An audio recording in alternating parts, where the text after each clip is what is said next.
नमस्कार, KP news के 9 बजे के बुलेटिन में आपका स्वागत है। मैं हूं आयुषी विजयवर्गीय आपके साथ। अब सबसे पहले एक नजर डालते हैं आज की सुर्खियों पर। बीदर शहर के चितरी रिंग रोड पर चलते ट्रक में आग लगी। हुमनाबाद के राजेश्वर ग्राम में भाजपा कार्यकर्ताओं की सभा, मंत्री भगवंत खुबा मौजूद रहे। एआईसीसी अध्यक्ष मल्लिकार्जुन खड़गे ने कहा कि पीएम नरेंद्र मोदी और गृह मंत्री अमित शाह भ्रष्टाचार पर चुप है। योगी ने चुनावी राज्य कर्नाटक में संवैधानिक धर्म आधारित आरक्षण को लेकर कांग्रेस पर निशाना साधा। पहली यात्रा के साथ विवाद, केरल में वंदे भारत एक्सप्रेस पर चिपकाए गए कांग्रेस सांसद के पोस्टर। 1 करोड़ 15 लाख की मार्बल, 8 लाख का एक पर्दा। केजरीवाल ने सरकारी बंगले को सुंदर बनाने के लिए कई करोड़ रुपए खर्च कर डाले।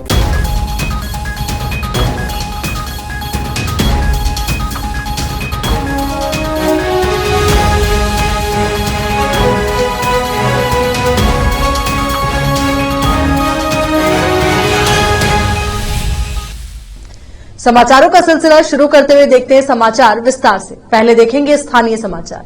बीदर शहर में आज चिदरी क्षेत्र में रहे रिंग रोड पर दोपहर के समय में एक ट्रक में आग लगने से लोगों में हड़कंप मच गया। जानकारी के अनुसार आज दोपहर में लकड़ियों से लदा ट्रक रिंग रोड से गुजरते समय अचानक उसका टायर फूटने से टायर में आग लग गई। देखते देखते ट्रक में रही लकड़ियां आग की लपेटे में आ गई और आग के शोले धधकने लगे। ऐसे में ट्रक चालक ट्रक के बाहर निकलकर अपनी जान बचाता हुआ नजर आया और इस बीच क्षेत्र के लोगों ने दमकल विभाग को सूचना दी, जिससे दमकल वाहन घटनास्थल पर पहुंचकर आग पर काबू कर पाया। वहीं इस दुर्घटना में किसी की जान माल का नुकसान नहीं हुआ है। हालांकि ट्रक में रखी लकड़ियां जलकर राख हो गई। विशेष संवाददाता की रिपोर्ट। देख रहा हूं, सगना में आ रहा था। इधर बताओ जरा, ड्राइवर उतरे कि नहीं की? हुमनाबाद के राजेश्वर ग्राम में भाजपा उम्मीदवार डॉक्टर सिद्धू पाटिल ने भाजपा कार्यकर्ताओं की सभा का आयोजन किया, जिसमें केंद्रीय उर्वरक मंत्री भगवंत खुबा ने अध्यक्षता करते हुए कहा कि विधानसभा चुनाव में भाजपा प्रथम स्थान पर है, जेडीएस दूसरे स्थान पर और कांग्रेस तीसरे स्थान पर है। भाजपा की जीत निश्चित है और वो सरकार बनाएगी। इस अवसर पर विभिन्न ग्राम के नेता भाजपा में शामिल हुए हैं। इस अवसर पर पूर्व विधायक सुभाष कल्लूर सहित भाजपा के अन्य नेता आदि उपस्थित थे। विशेष संवाददाता की रिपोर्ट। यहाँ लेते एक ब्रेक के बाद देखेंगे आगे की खबरें। हिंदुस्तान के हर कोने में हम हैं मौजूद। 24 घंटे हालात पर गहरी नजर, खबरों से जुड़े चुपते सवालात और आपको दिखाता है धार्मिक, सामाजिक, राजनीतिक, लोकल और इंटरनेशनल न्यूज की सबसे बेहतर कवरेज, जो आपको रखती है हर पल बाखबर। देश और दुनिया भर की खबर के लिए देखते रहें KP news 24/7। Noor education trust Bidar की ओर से चलाए जाने वाला Noor MEd and BEd college Bidar, recognised by NCTE Delhi and affiliated to Gulbarga University, Gulbarga. Admission are open for the academic year 2022-23. विशेषज्ञ और सक्षम शिक्षकों द्वारा शिक्षा प्राप्त करने के लिए नूर एमएड एंड बीएड कॉलेज में दाखिला लें और शांत वातावरण में शिक्षा प्राप्त करें। बीदर शहर में बेहतर शिक्षा का एकमात्र केंद्र Noor MEd and BEd college, Shahpur gate, Bidar.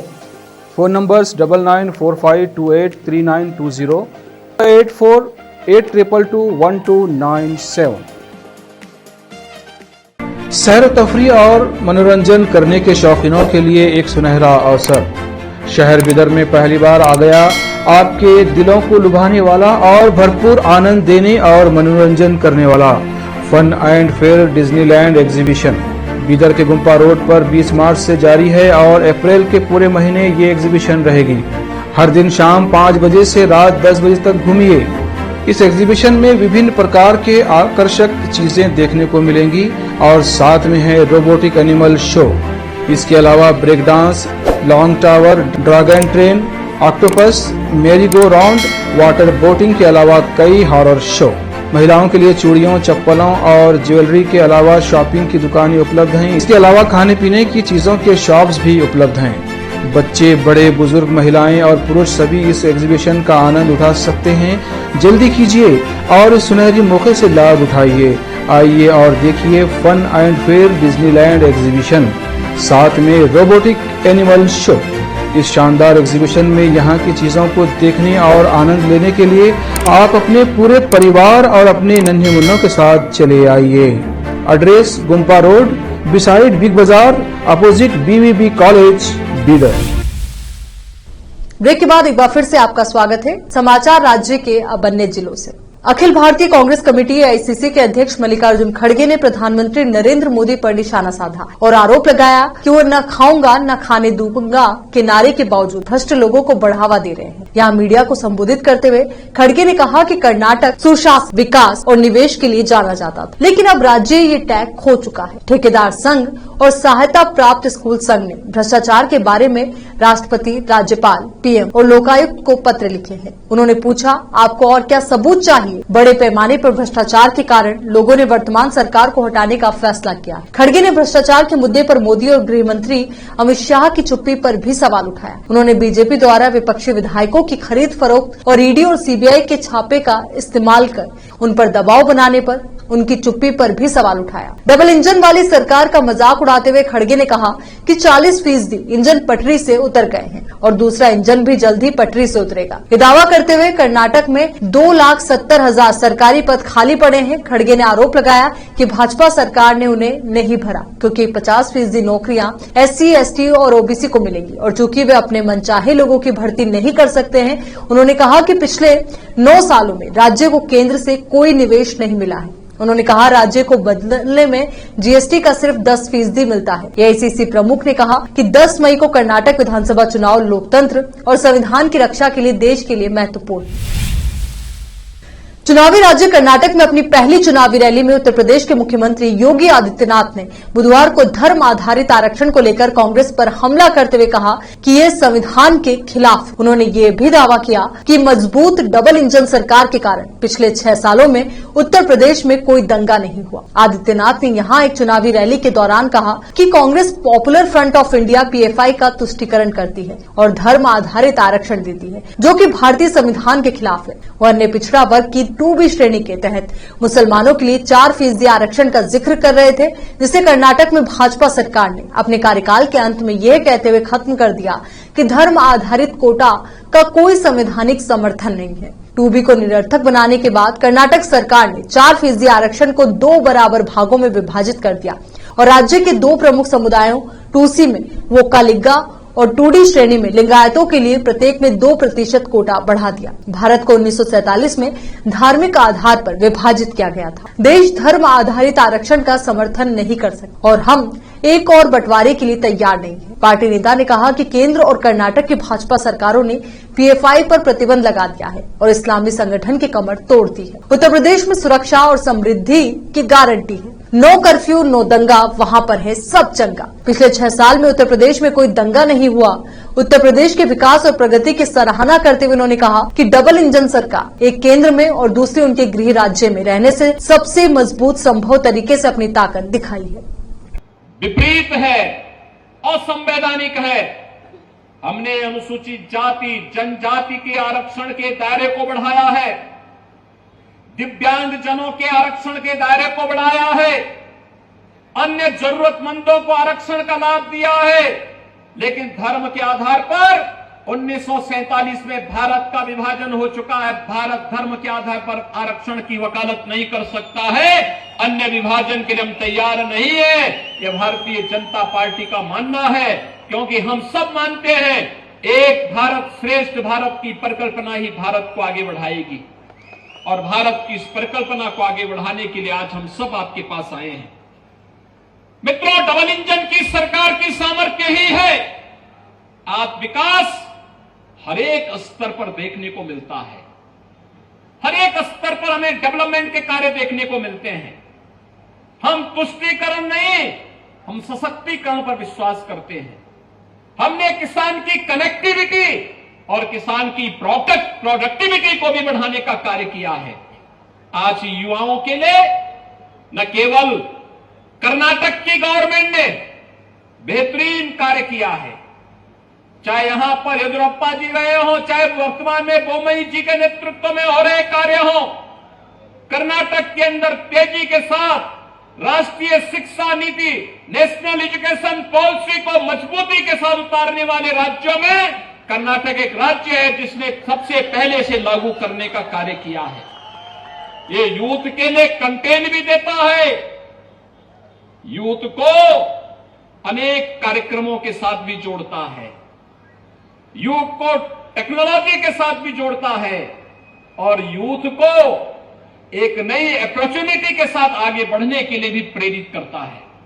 और मैं अभिनंदन करूंगा कर्नाटक गवर्नमेंट का, जिन्होंने समय से नेशनल एजुकेशन पॉलिसी को लागू करके आज कर्नाटक के युवाओं के लिए ढेर सारे अवसर उपलब्ध करवाए हैं। एआईसीसी महासचिव प्रियंका गांधी ने बुधवार सुबह मैसूर के सयाजी राव रोड स्थित माइलारी अग्रहार रेस्टोरेंट में डोसा बनाकर कई लोगों को चौंका दिया। प्रियंका गांधी केपीसीसी अध्यक्ष डीके शिवकुमार, कांग्रेस कर्नाटक प्रभारी रणदीप सिंह सुरजेवाला और अन्य के साथ कड़ी सुरक्षा के बीच माइलारी होटल का दौरा करने पहुंची। मैसूर और चामराजनगर जिलों में चुनाव प्रचार में उतरी प्रियंका रात भर शहर के रेडिसन ब्लू होटल में रुकी हुई थी। वो नाश्ते में इडली और डोसा खाई और यहां तक कि रसोई में जाकर तवे पर डोसा का घोल भी डाला। होटल में अपनी संक्षिप्त यात्रा के दौरान उन्होंने बच्चों से बात की और उनके साथ तस्वीरें भी ली। यहां पर फिर से रोकते हैं समाचारों का सिलसिला। एक छोटे से ब्रेक के लिए जल्द लौटेंगे और ब्रेक के बाद देखेंगे देश के अन्य राज्यों के समाचार। हिंदुस्तान के हर कोने में हम हैं मौजूद। 24 घंटे हालात पर गहरी नजर, खबरों से जुड़े चुपते सवालात और आपको दिखाता है धार्मिक, सामाजिक, राजनीतिक, लोकल और इंटरनेशनल न्यूज की सबसे बेहतर कवरेज, जो आपको रखती है हर पल बाखबर। देश और दुनिया भर की खबर के लिए देखते रहें KP news 24/7। Noor education trust Bidar की ओर से चलाए जाने वाला Noor MEd and BEd college Bidar, recognized by NCTE Delhi and affiliated to Gulbarga University, Gulbarga. Admission are open for the academic year 2022-23. विशेषज्ञ और सक्षम शिक्षकों द्वारा शिक्षा प्राप्त करने के लिए नूर एमएड एंड बीएड कॉलेज में दाखिला लें और शांत वातावरण में शिक्षा प्राप्त करें। बीदर शहर में बेहतर शिक्षा का एकमात्र केंद्र Noor MEd and BEd college, Shahpur gate, Bidar. Phone numbers 9945283920, 8482221297।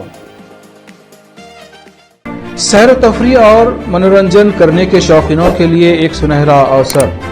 शहर बीदर में पहली बार आ गया आपके दिलों को लुभाने वाला और भरपूर आनंद देने और मनोरंजन करने वाला fun and fair Disneyland exhibition. Bidar के गुम्पा रोड पर 20 मार्च से जारी है और अप्रैल के पूरे महीने ये एग्जीबिशन रहेगी।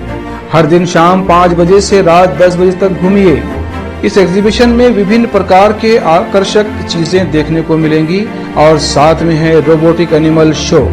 इसके अलावा break dance, long tower, dragon train, octopus, merry go round, water boating के अलावा कई हॉरर शो।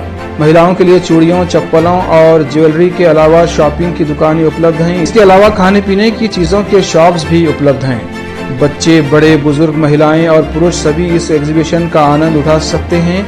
जल्दी कीजिए और इस सुनहरी मौके से लाभ उठाइए।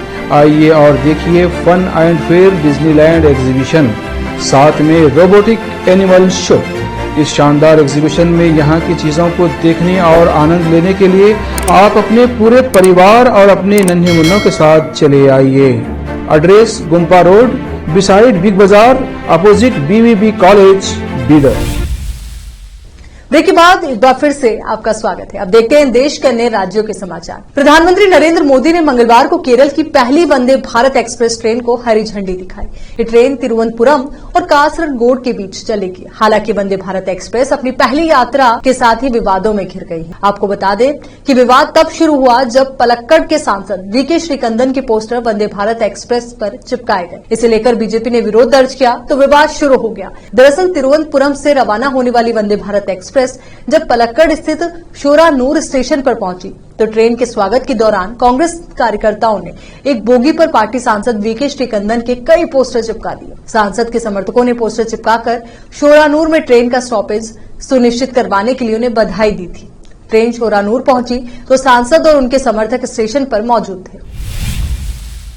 दिल्ली के मुख्यमंत्री अरविंद केजरीवाल के बंगले के रेनोवेशन पर हुए 45 करोड़ रुपए का खर्च। तो वहीं ये पूरा मामला तूल पकड़ता जा रहा है। कल दिल्ली बीजेपी के नेताओं ने जहां इस मामले में केजरीवाल को घेरने की कोशिश की, वहीं आज बीजेपी के राष्ट्रीय प्रवक्ता संबित पात्रा ने केजरीवाल पर हमला बोला। उन्होंने कहा कि एक महाराज का सच सामने आ गया। केजरीवाल ने बंगले के रेनोवेशन पर 45 करोड़ रुपए खर्च किए। संबित पात्रा ने कहा कि 45 करोड़ रेनोवेशन में खर्च किए गए। इसमें पर्दे, टाइल्स, किचन की अपनी कहानी है। ये सब चिल्ला कर कह रहे हैं हम सुपीरियर क्वालिटी के हैं। संबित पात्रा ने कहा कि एक पर्दा 8 लाख रुपए का है और 23 पर्दे लगाए गए हैं। वहीं अरविंद केजरीवाल है जो गले में मफलर पहनते थे, पुरानी कार में सफर करते थे। इनके नेता शपथ के दिन ऑटो में लटक कर आए थे। पता नहीं वो वैगनार कार कहाँ है जिसमें बैठकर शपथ लेने आए थे। 1 करोड़ 15 लाख के मार्बल वियतनाम से मंगवाए गए थे। 4 करोड़ का प्री फैब्रिकेटेड वुड लगाया गया है। इससे पहले कल दिल्ली भारतीय जनता पार्टी के अध्यक्ष वीरेंद्र सचदेवा ने एक बयान में कहा कि अरविंद केजरीवाल के बंगले के सौंदर्यीकरण पर 45 करोड़ खर्च किए गए। उन्होंने कहा कि केजरीवाल ने ये खर्च उस समय किए जब दिल्ली की जनता कोरोना वायरस की महामारी से जूझ रही थी। सचदेवा ने कहा केजरीवाल को अपने उस नैतिक अधिकार के बारे में दिल्ली के लोगों को जवाब देना चाहिए जिसके तहत उन्होंने अपने बंगले के सौंदर्यीकरण पर लगभग 45 करोड़ रुपए खर्च किए। जब कोविड के दौर में अधिकांश सार्वजनिक विकास कार्य ठप थे, दिल्ली विधानसभा में विपक्ष के नेता रामवीर सिंह बिधूड़ी ने आरोप लगाया कि केजरीवाल की सादगी और ईमानदारी बेनकाब हो गई। छत्तीसगढ़ के नक्सल प्रभावित दंतेवाड़ा जिले में एक बड़े नक्सली का हमला हुआ है। बारूदी सुरंग में हुए विस्फोट में सुरक्षा बल के 10 जवान शहीद हो गए हैं और एक ड्राइवर की भी मौत।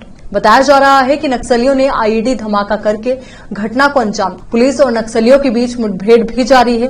वहीं आपको बता दें कि इस वक्त आईजी सुंदराज घटना को लेकर आला अधिकारियों की मीटिंग कर रहे हैं। दंतेवाड़ा के अरनपुर थाना क्षेत्र में जवान गश्त के बाद वापस लौट रहे थे। जवान गश्त के लिए पैदल गए हुए थे, लेकिन लौटते वक्त थकान के कारण एक पिकअप वैन में लिफ्ट लेकर वापस कैंप की ओर आ रहे थे। उसी दौरान नक्सलियों ने बारूदी सुरंग में विस्फोट कर दिया। इस घटना में जिला रिजर्व गार्ड के 10 जवान शहीद और एक ड्राइवर की मौत हो गई। दंतेवाड़ा पुलिस अधीक्षक ने इसकी पुष्टि की है। उन्होंने बताया कि अरनपुर थाना क्षेत्र में माओवादी कैडर की उपस्थिति की सूचना पर दंतेवाड़ा से डीआरजी बल को नक्सल विरोधी अभियान में रवाना किया गया था। पुलिस अधिकारियों ने बताया कि अभियान के बाद वापसी के दौरान माओवादियों ने अरनपुर मार्ग पर बारूदी सुरंग में विस्फोट कर दिया। उन्होंने बताया कि घटना की जानकारी मिलने के बाद घटनास्थल के लिए अतिरिक्त बल रवाना किया गया है। इस संबंध में अधिक जानकारी ली जा रही है।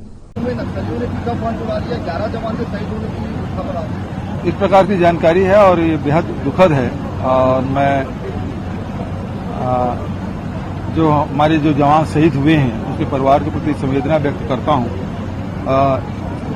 लेकिन जो ये लड़ाई है वो अंतिम दौर पे चल रहा है और नक्सलियों को किसी सूरत में छोड़ा नहीं जाएगा और निश्चित रूप से उस योजनाबद्ध ढंग से बना के ये नक्सलवाद को ही समाप्त करेंगे। कर्नाटक में रैली के दौरान शिरोमणि अकाली दल के संरक्षक और पंजाब के पूर्व सीएम प्रकाश सिंह बादल का आज मंगलवार को निधन हुआ। वरिष्ठ नेता को सांस लेने में तकलीफ होने की शिकायत के बाद एक हफ्ते पहले ही मोहाली में फोर्टिस अस्पताल में भर्ती करवाया गया था। प्रकाश सिंह बादल ने अपने राजनीतिक करियर की शुरुआत साल 1947 में की। बता दें कि वो पंजाब की राजनीति में आने से पहले बादल गांव के सरपंच थे। इसके बाद वो लंबी ब्लॉक समिति के अध्यक्ष भी बने थे।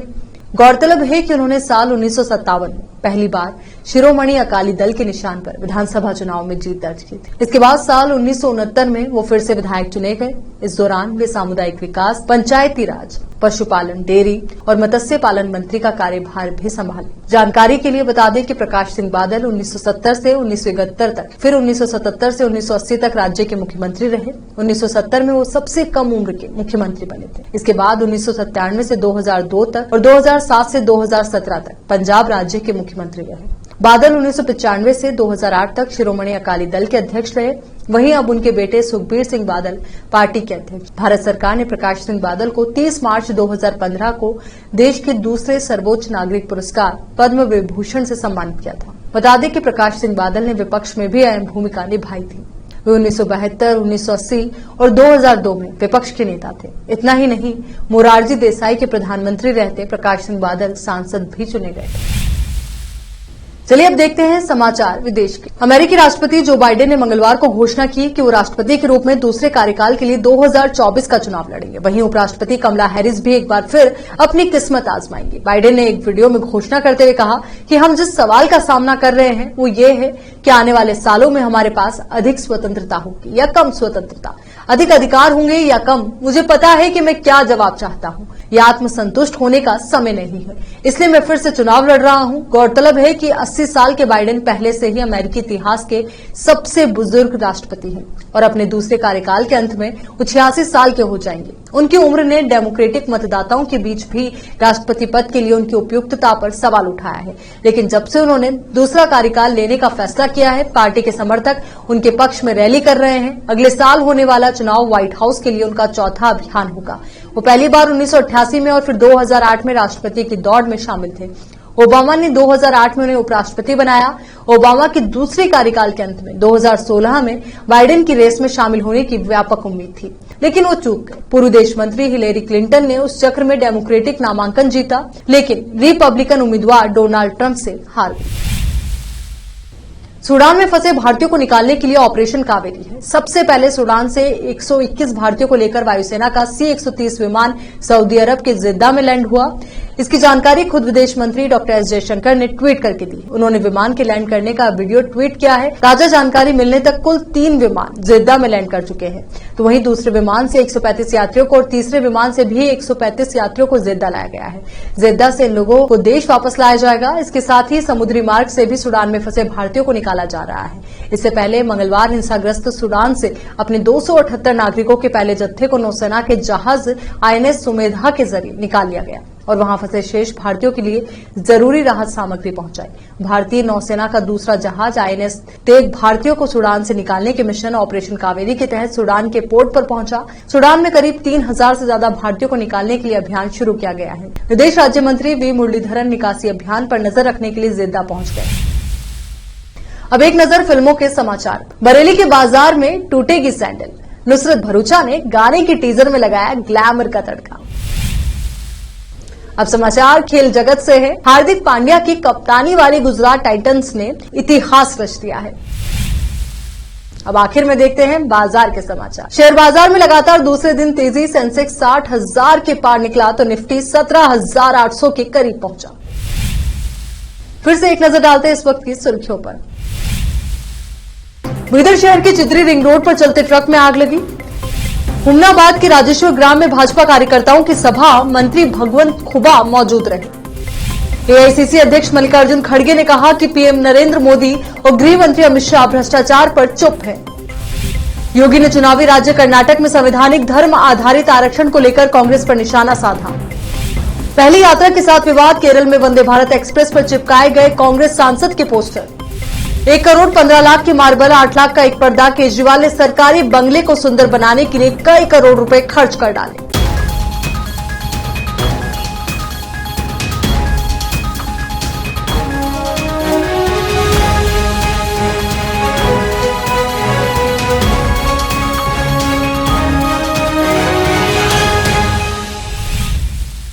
केपी न्यूज के 9 बजे के बुलेटिन में आज इतना ही। रात 10 बजे देखें केपी कर्नाटका न्यूज बुलेटिन। धन्यवाद।